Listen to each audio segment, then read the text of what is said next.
Good morning, everybody, and welcome to the NM Third Annual Virtual Conference. My name is Cash Clifton, and I will be moderating this session today.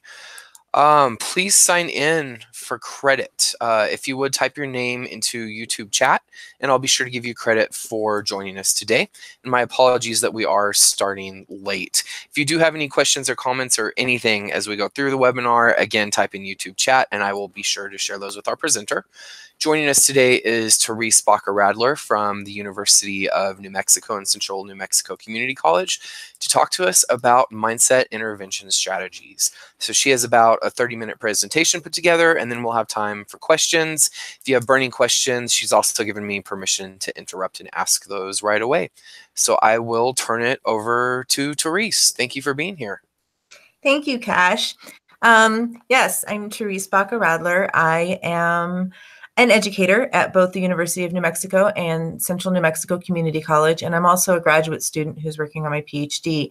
My studies surround mindset interventions, and I was lucky enough to be introduced to Ed Reddy, and by pairing the two together, I feel like I've come up with a pretty good idea to help some of our struggling students who are entering secondary education for the first time.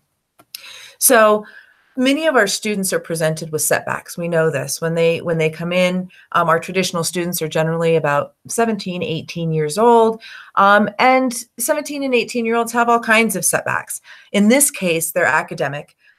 They have been informed that they must take a developmental course in reading or in math. I'm going to be focusing on reading, but they're placed there because of their scores on their college entrance exams. Now, if their college entrance exams or their ACT scores are less than 18 or 17 or below, they are required to take an intervention course. We no longer call it remedial or developmental. It's an intervention course, and that intervention course is specifically geared towards academics. And some of our students do need those academics, but not all of the reasons that they end up in this category are purely academic. So a purely academic intervention didn't seem to be doing the trick. But when we paired Ed Reddy with a set of modules, of mindset intervention modules, we found some phenomenal things happen. So a few reasons why these students are placed into these intervention courses, or their test scores are low. One might be that they're poor test takers, or not even poor test takers, that they had a poor test taking day even, or the fact that many of those tests are biased, and our students just frankly didn't do well on them. Some of our students have difficulty navigating academic systems, and that can go beyond the test anxiety that many of us have heard about. So all of these things can hinder a student's success in academics as well as in other areas, but it can also damage their beliefs about their capacity to succeed academically. And when this test-taking trend or these scores, these numbers, tend to show them these things over and over upon entering college, that only damages their beliefs about that capacity even more. So at UNM, through my studies and my work with academic foundations, we've paired Ed Reddy with a series of mindset intervention modules that provide opportunities for students to reflect and learn about themselves as learners while they enhance their skills for setting and accomplishing meaningful goals. And in this case, they're academic goals. Within the course that I teach, which is critical text analysis, or CTA, our meaningful goals are attached to the goals that we have within the semester, the goals that we have for school, and the goals that we have in life. This course helps students to really break down those goals and take a look at where they're going and how they're going to get there. So the goal is for them to use the tools that they are gaining in Ed Reddy to research and explore the topics about learning to learn and finding their own success. So the 10 modules that are presented in Ed Reddy that are specifically geared towards reading, writing, and grammar are then implemented into a series of reading activities that are in the mindset intervention modules. So looking at the modules that I have set up, I've grouped some of the key ideas that are presented in EdReady, and I've paired them with the mindset intervention categories that I have on the left side of the column. So I'll just read those off to begin with. We start by looking at growth mindset. We go on to looking at learning as a process, setting goals and making an action plan. We look at the idea of grit as defined by Angela Duckworth. And then the idea of self-efficacy, self-regulation, self-care, and finally self-directed learning. As you can see in this graph right here, many of the topics that that come through EdReady are repetitive. They come in multiple places, but there is a hierarchy in how they build from Module 1 in EdReady up all the way through Module 10. And so we start with annotating and context clues with the idea of reading and really understanding what we're reading. One of the things that our students have reported is that they come into college and they feel like something's wrong with them because they read to the end of a page and they don't remember what they read. And well, that might show that we need to work on some reading comprehension skills. That doesn't mean that something's wrong with them. It doesn't mean that they're not good readers. It means that they need to work on some of the strategies that they're using within their reading. And so EdReady provides strategies for that. And EdReady does so in an academic way that outlines it and presents it in a concrete fashion that they can transfer to other contexts.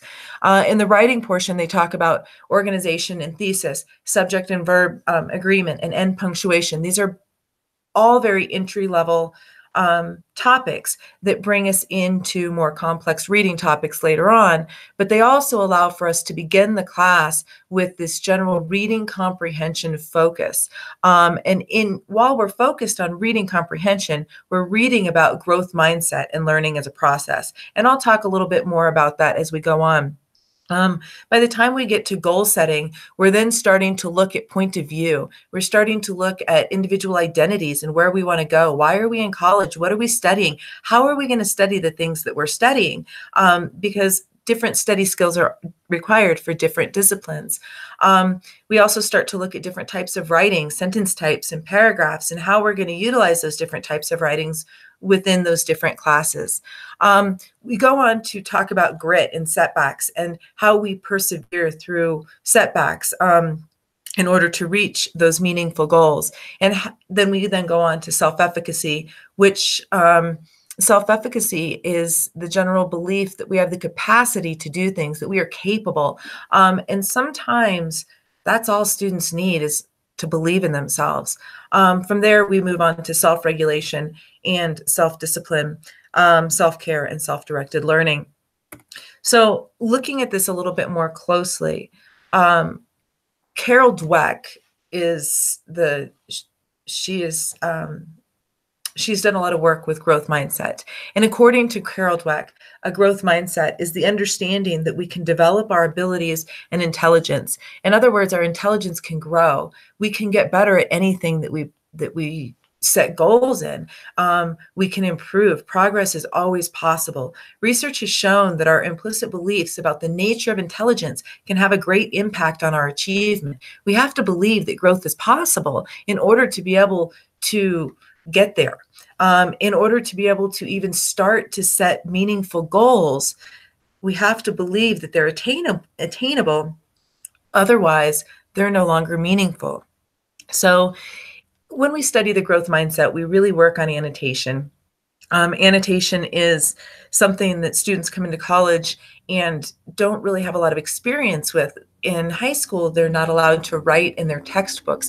They generally have to read and take notes on a separate sheet of paper. So when they come into college and we talk about annotating or taking notes in our reading, for some students, it's a very new concept, and it can be quite overwhelming, especially when we when they're struggling with some reading comprehension strategies to begin with. So I've broken down annotation into 3 very simple steps that tie nicely into the first module of EdReady. And those 3 steps are that 1, they highlight or underline the sentence that is most important to them, that is most meaningful to them, that best describes what the paragraph is about. The second thing is that they write margin notes off to the side, leaving out any important details or any important details that were left out of that sentence. And third, they need to circle and define unfamiliar words. Now, when I began this, I started using the word topic sentence, find the topic sentence in the paragraph.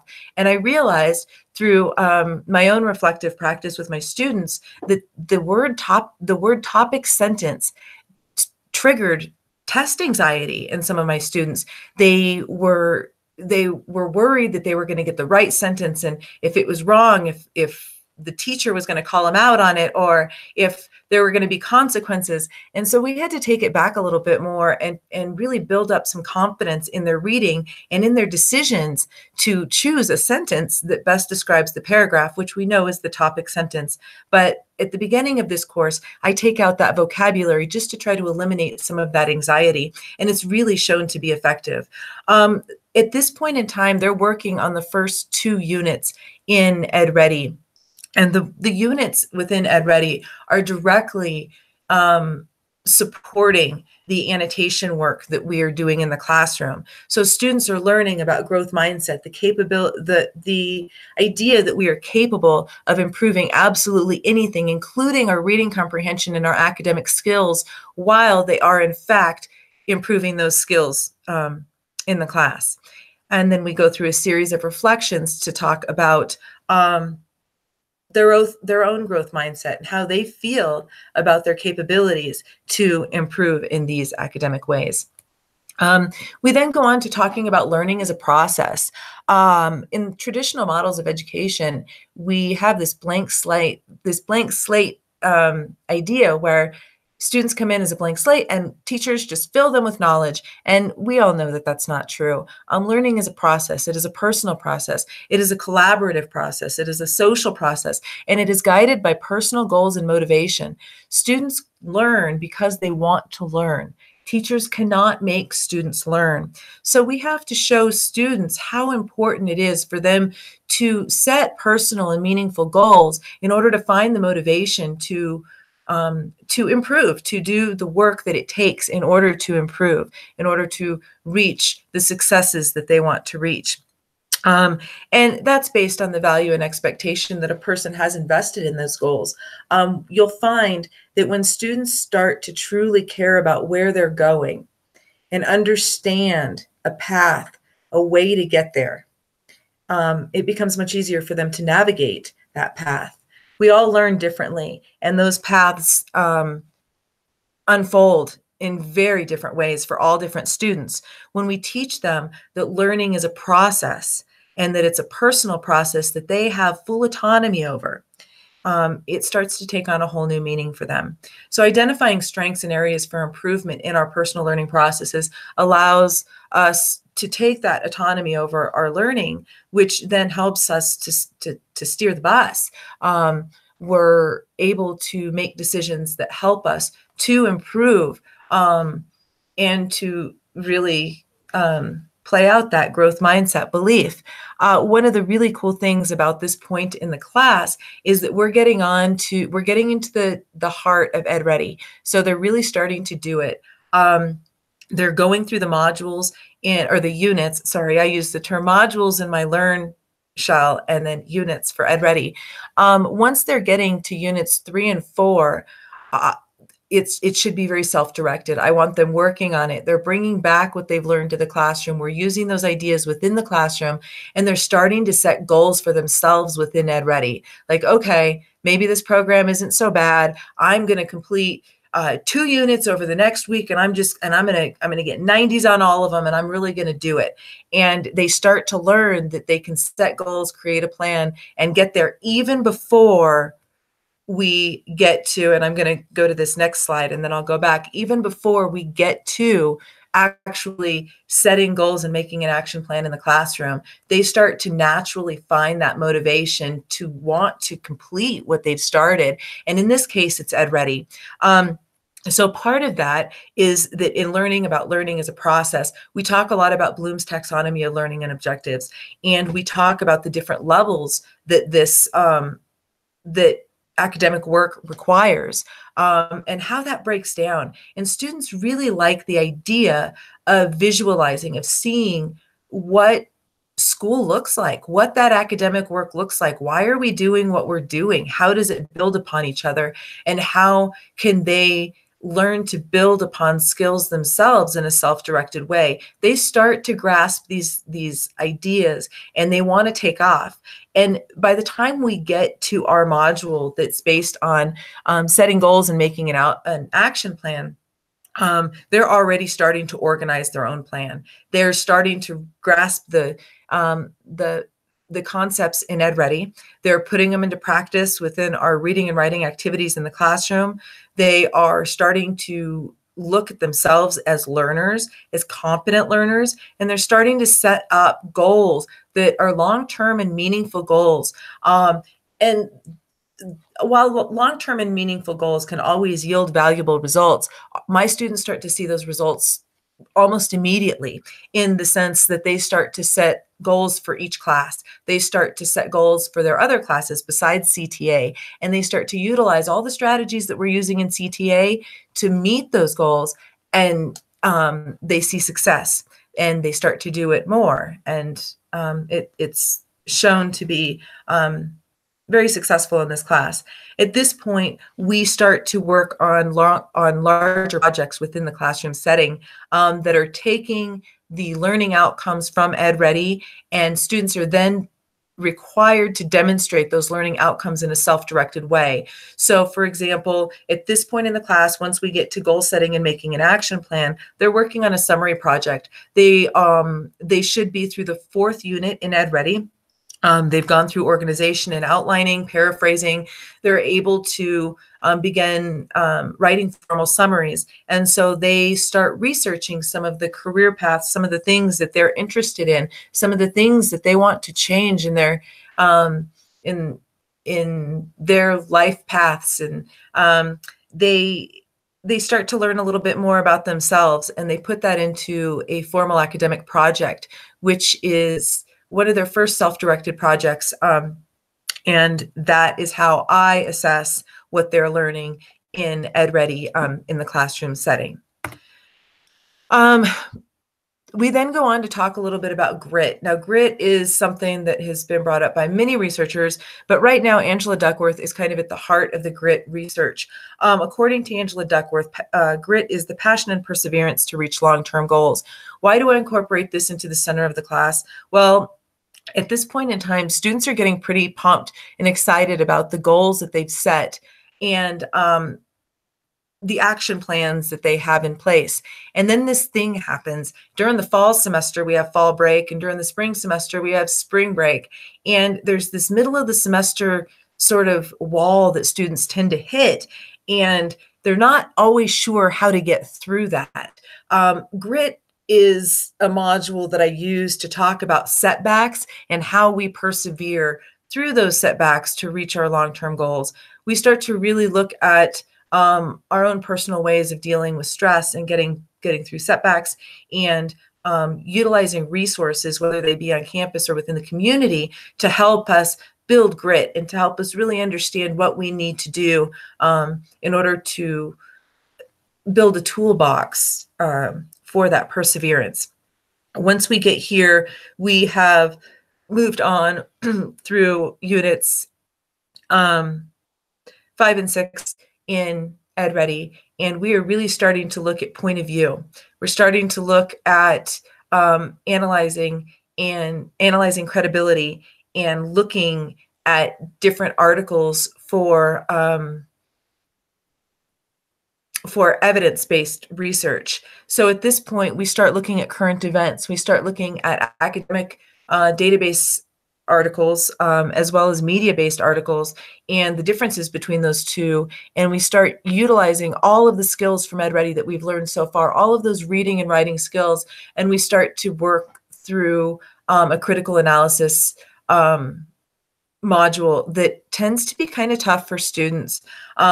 But it's empowering at the end that they come out with a voice. They come out with this idea that they comprehend what they read, they understand it, they can analyze it, and they can respond to it. And that's a pretty empowering thing to watch. Students start to believe in their capability to do the schoolwork, to do the academic work that I'm asking them to do, and that they have an EdReady. They're coming to the end of that. They're feeling pretty confident. Self-efficacy is the belief in one's capabilities to organize and execute the courses of action required to produce given attainments. And as students start to set goals, build action plans, accomplish things, see successes, this self-efficacy begins to compile, and students start to feel like students. They start to feel like academics. They start to feel like they can do it, like they've got this. They know how to use the resources that they have. They have a toolbox, and they know how to use it. According to Freudenberg, Cameron, and Brimble, self-efficacy is a way of measuring one's capacity to cope with learning and performing. So it's the confidence to believe that you are gritty enough to persevere through any setbacks, and that you can always reach your long-term goals with the right hard work and use of resources. As we get towards the end of the semester, students are finishing up, and this is the time when I'm sort of handing them full autonomy of everything. I'm telling them, okay, so this is time for you to register for your next semester. This is time for you to set up your successes for your academic careers. How are you going to use what you've learned in the class to move on? We start to look at a final project that we work on. And in our final project, we are researching a topic that's meaningful to us, but that's controversial. Each student gets to choose their own. And this project basically incorporates every learning outcome through EdReady that we've done so far. And in the end, the students produce a final product that demonstrates their ability to utilize all of those learning outcomes within a formal academic context that's not virtual, because EdReady is virtual. It's done on the computer. They're able to take everything that they've learned, and they're able to transfer it to a new context, which shows them how to be successful in not only CTA, but in their other classes as well. I focus a lot on self-care, especially at the end of the semester, and the 7 dimensions of wellness for them. They are working on self-directed learning, on independence, on becoming adults. And this is important for all of us in our work worlds, but it's something that I want students to understand. They're coming in, that in order for them to succeed at anything, they have to take care of themselves. And the reflective practice that we have done throughout the class is all about them. It's all about them as learners. And they should take that reflective practice with them and never stop that. Lifelong learning is ultimately what I want them to aspire to in taking this course. And then finally, the idea of self-directed learning and putting it all together and applying what they've learned into those new contexts for learning. And so it just kind of takes back the elements of a self-directed learning process, which are challenge seeking, persistence, strategy shifting, responses to setbacks, and appropriate help seeking, which we've identified in different ways through the modules that we've looked at. So I believe that's what I've got for you guys. Are there any questions? And Cash, I'm trying to get back to the other screen. Wow, Therese, that was phenomenal. Thank you so much. I think if you press escape out of full screen in your PowerPoint there, it'll let you back to the other screen. Okay. As far as questions, the only question we really had was from Jervis asking if there will be handouts. Therese, are you willing to share your slideshow presentation? Yeah, for this? I can email you the PowerPoint right now. Great. So I'll be sure to get that up on the NM Delt website once I have that from Therese.